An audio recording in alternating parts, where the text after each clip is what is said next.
I have fairly recently seen another area where limits have been a grace to me in trying to do a certain thing or trying to go a certain direction. And some Christians might say, the door was closed, there was a limit placed, that was not working, or a job ends, or a season ends, or a relationship ends. And we feel a loss, we feel an ending. Yes, there may be a bit of sadness or grief there, but there are times when that kind of an ending can be God's redirection, can be part of a beautiful grace of that limit that really may open to something that's much more spacious in a more meaningful way.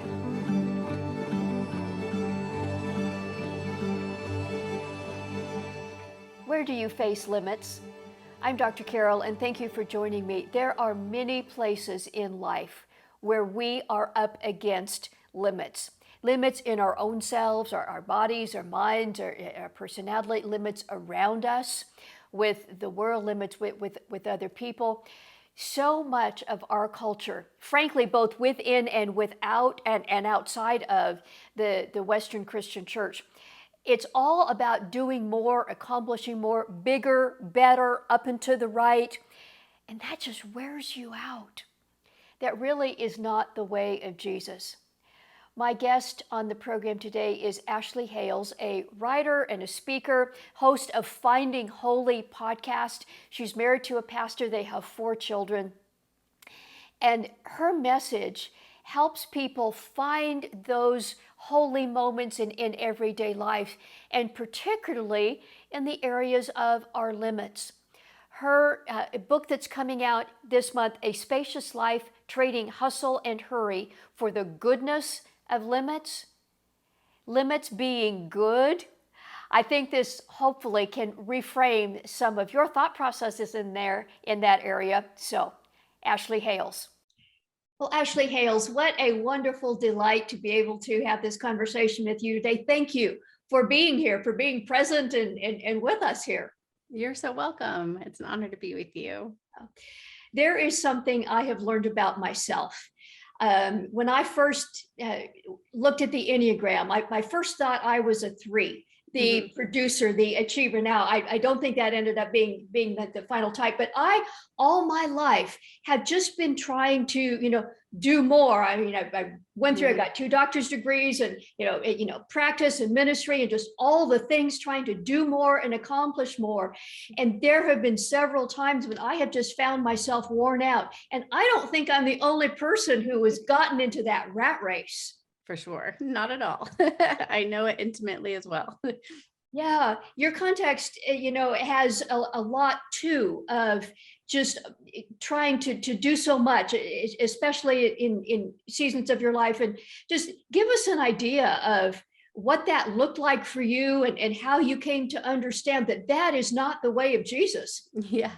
Well, I think we've all gone through, a collective reimagining of our limits, the last year and a half with Yes. COVID-19. And I think we, of course, know that we're limited. And yet I feel like it's obviously come home to roost in quite a different way, given our last year. But I think even before that, because I wrote the book during and before the pandemic, I realized, for me anyway, a lot of my hustle harder, work harder, achieve more, be more sort of attitude really hit a wall when I became a parent, especially. And my time wasn't my own. My body wasn't really my own. Yeah. You couldn't choose to leave a child, they needed you every few hours or they would die. And, I think I realized, gosh, how much of my life had really been focused on achieving and working hard and having something productive to show that I had value or I was worthwhile. And just that seeps into our American culture, particularly. And I think there's lots of different things that God might use, not necessarily just parenthood, that will help us actually see that we're limited, and that our limits can actually, those good God-given limits can actually be invitations instead of something to fight or struggle past or try to control or ignore. We have so many different ways of dealing with our limits that in unhealthy ways. But I think ultimately the God life looks like leaning into those good God-given limits and yeah, trusting that that they're good guardrails towards our flourishing. You mentioned the COVID-19 pandemic, and yeah, if ever there was a time when Yeah. all of us have really been stretched and pressed to see our, our limits, this is it. I have been so aware from a number of sources that the mental health issues Hmm. through this season have just mushroomed in and out of the church among Right. Christians and those who aren't Christians, across the board. And I'm wondering if part of that, not all of it, but if part of that is because we got so used to accomplishing that Yeah. when our ability to accomplish was limited, we Right. didn't know what to do with that. Yeah, I think you're right. And even, our forms of community weren't very thick, Yeah. and so, the churches that, for instance, had really good kind of tight small groups, it seems like those churches have weathered, as well as they can because they had, smaller groups of people that you could meet online, Yeah. that you already had those thick communities and those thick relationships built. And I think that's huge too. Yeah. Yeah. You have alluded to already, and a big premise of your book, Spacious Life, is that limits can be a blessing. And Hmm. that is kind of a counterintuitive thing, I think, for many of us Hmm. humans, For especially sure. in our Western culture, Hmm. to do. And I think that is just worth just really focusing on that Hmm. exact idea that limits can be a blessing. I Hmm. don't think we usually think of them that way. No. I think there's so much in Western culture that tells us how we are worthy or good or prove our value is by what we do. How hard we're hustling, how hard we're working. And so it does seem very counterintuitive to see actually our limits are gifts, that they're invitations. I'm not talking about, the sorts of limits that are oppressive, towards other people or anything like that. But, simply like limits of our body and limits of our time and our attention and our vocation.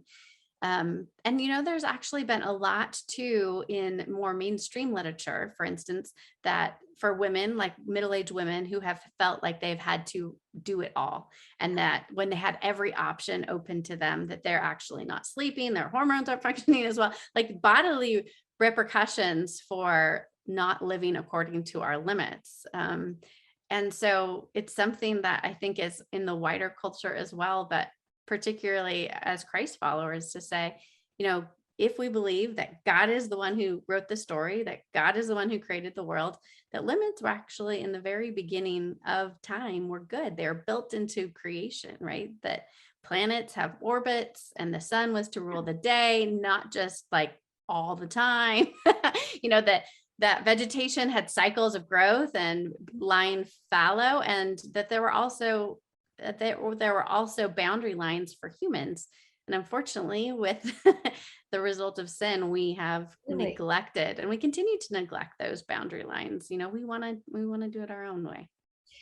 That reminds me of just the way the Genesis story is written. He divided the day from the night. Hmm. Hmm. The sun to rule the day and the star, Hmm. and the water from the land. Right. Limits. Right. Yeah. Yeah. And without limits, said the world was without form and void, right? It didn't Yeah. have anything good.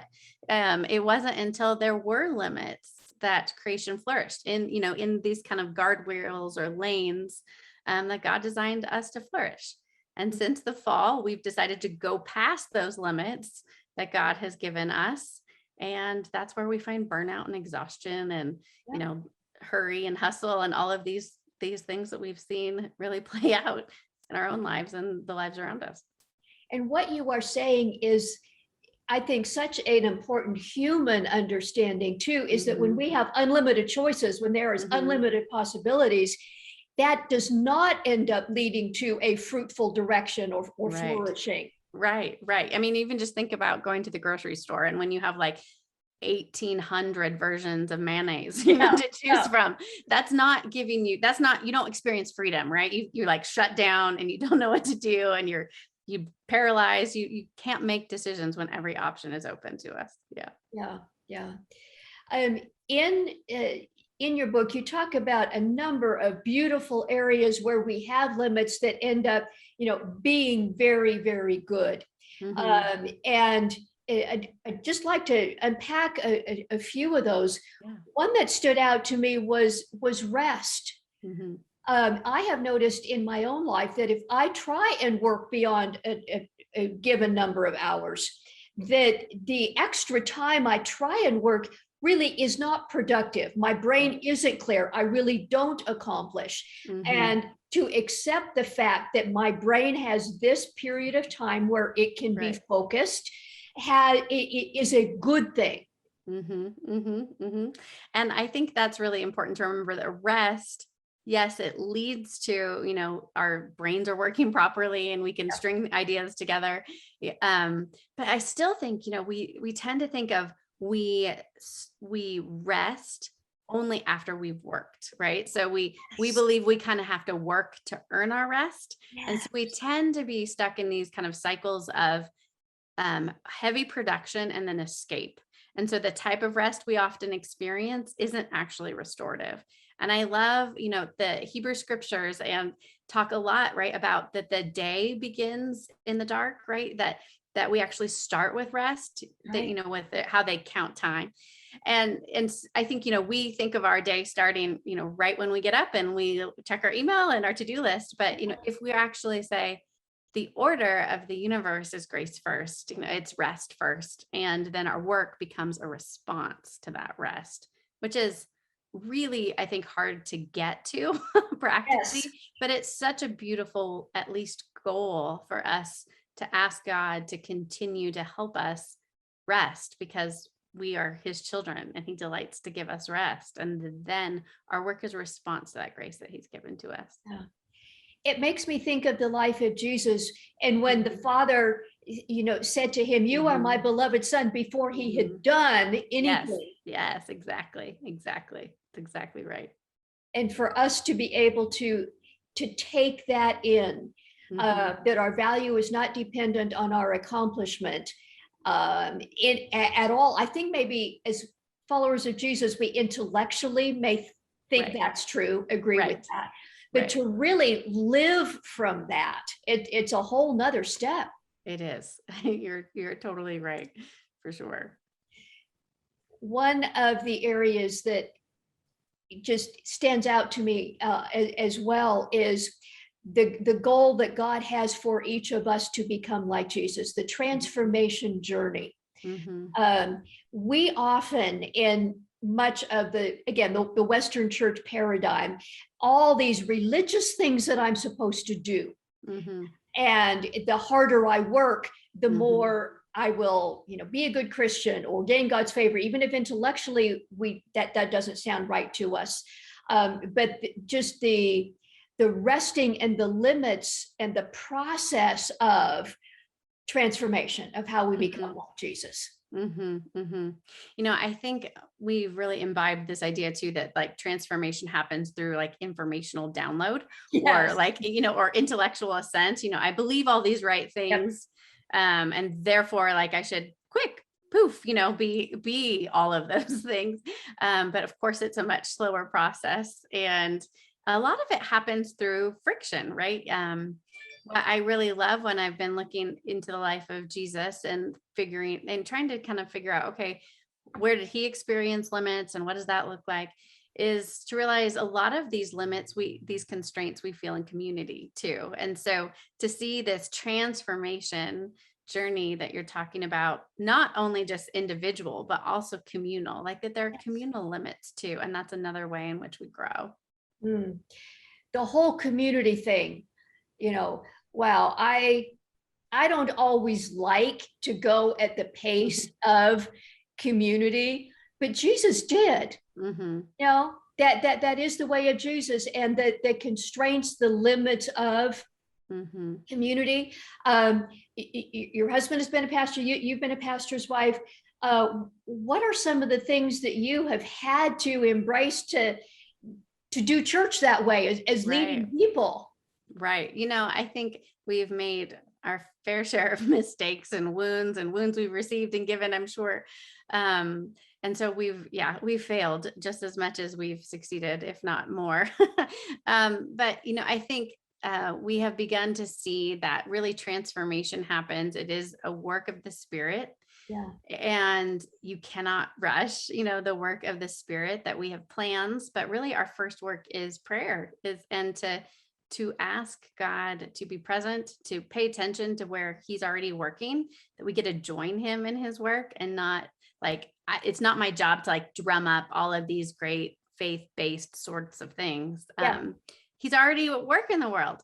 And so we get to partner with him. And that means too, like the constraints on our time, or, in community, like there's always going to be conflict. And so beginning to see those things as, it's not necessarily like that something's gone wrong. It's not like that person's wrong or I'm wrong, even necessarily, but just to realize, as we're working out what does community look like in the church and in our neighborhoods, we're being invited to be formed and transformed and shaped.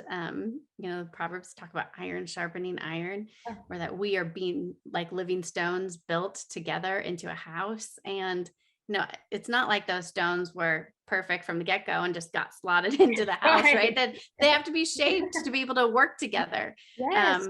And so I think that's just an important, sometimes it's great to hold some of those images in our heads, to remember when we don't see things going the way that we think they should, in our lives, or even in our communal lives, that's not necessarily bad. And it doesn't mean that God doesn't love us, but we've often equated like the outcome with God's pleasure. And that's where we tend also to see our limits as barriers instead of invitations.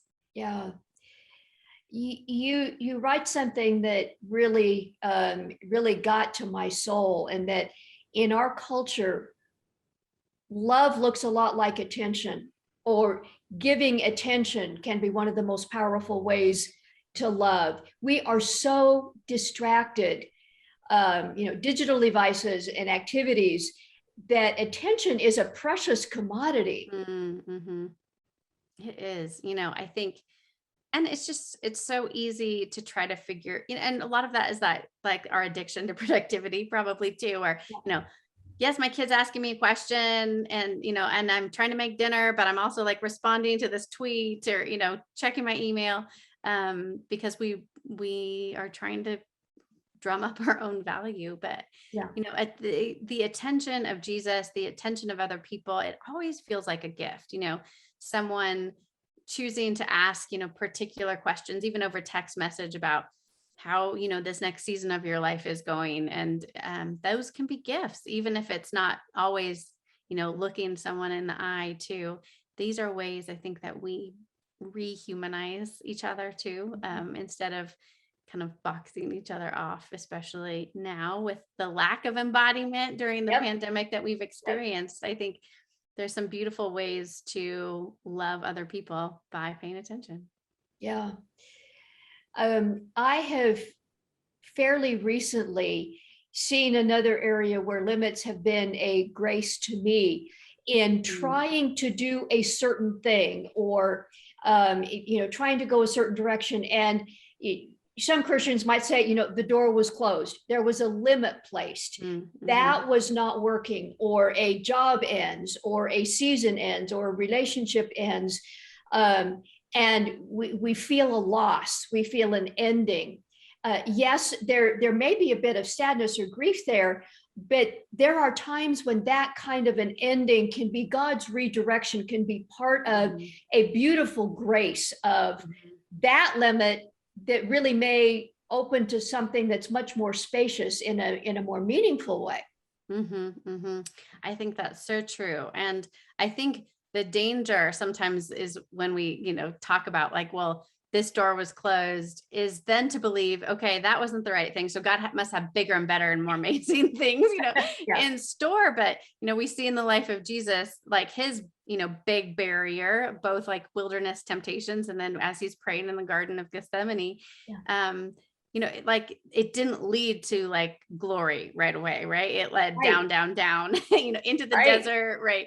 Through pain and suffering, Yes. through existential aloneness.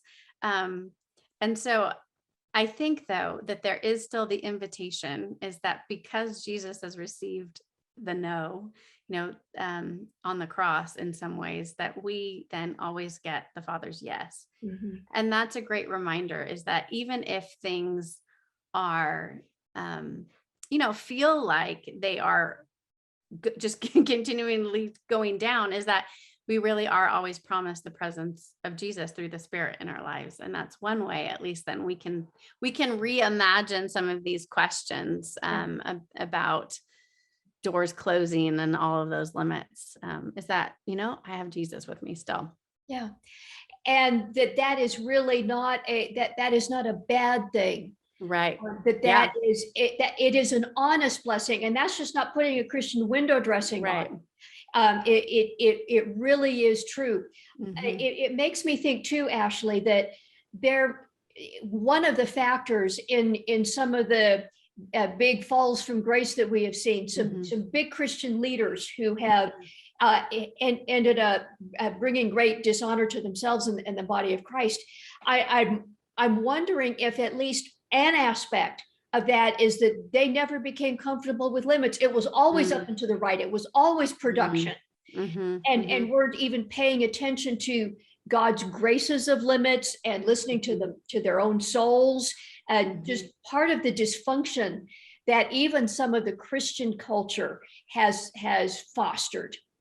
Yeah, I think that's a really great point. I hadn't really put it all together like that, but I think that seems exactly right, is that as limits were brought to the attention of, powerful people and Yeah, they decided that they were going to push past them, yeah, that becomes another avenue for sin, for sure. yeah. Certainly not the only No. factor in some of those, No. Yeah. but But an yeah. aspect of the Mhm. dysfunction. Yeah, Right. Yeah. I think that's yeah. that's a great point.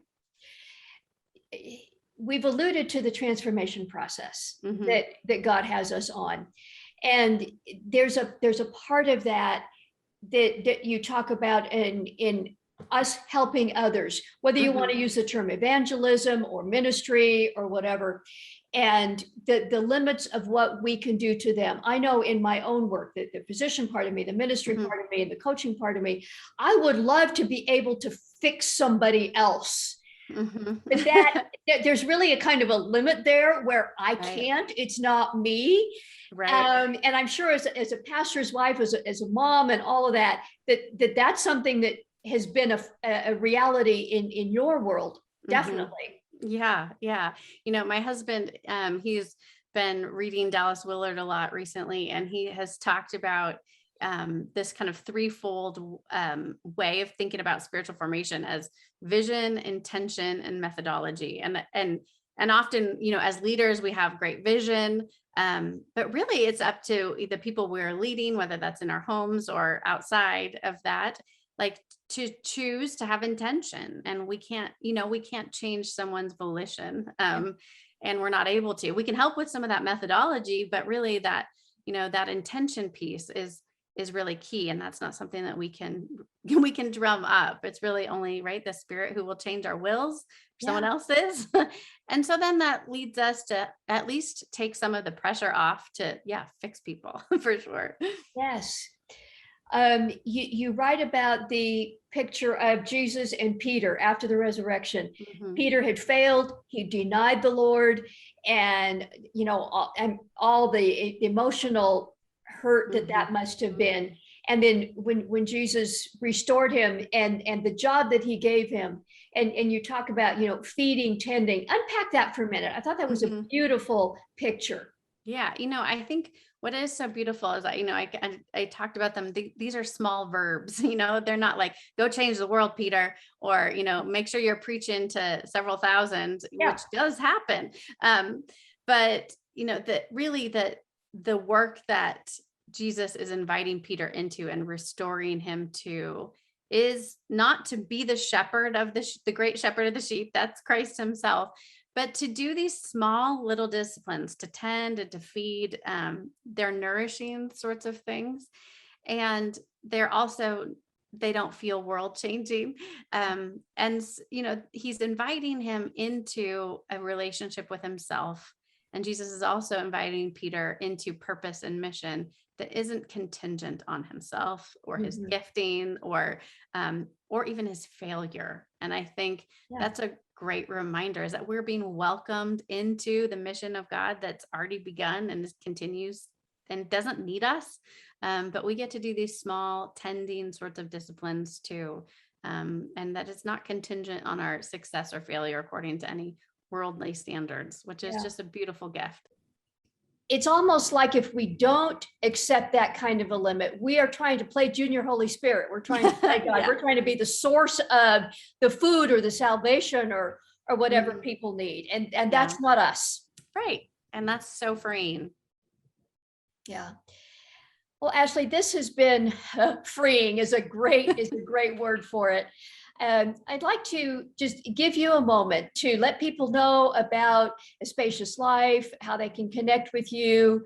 Just invite people into that part of your world. Sure. Yeah. So A Spacious Life comes out on September 14th. So it's very exciting to have it be released into the world. You can find a few fun little things on my website. If you go to aspacious.life, you can I have a hustle habit quiz, which is really fun to know in a weird way what's your unhealthy way that you deal with your limits.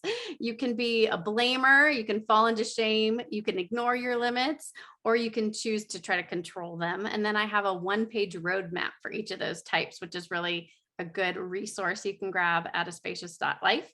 And then I also have a kind of a set of prayer practices. I'm calling them pocket practices that go along with the book. And you can find more information there as well at aspacious.life. And I'm on social media at AAHales.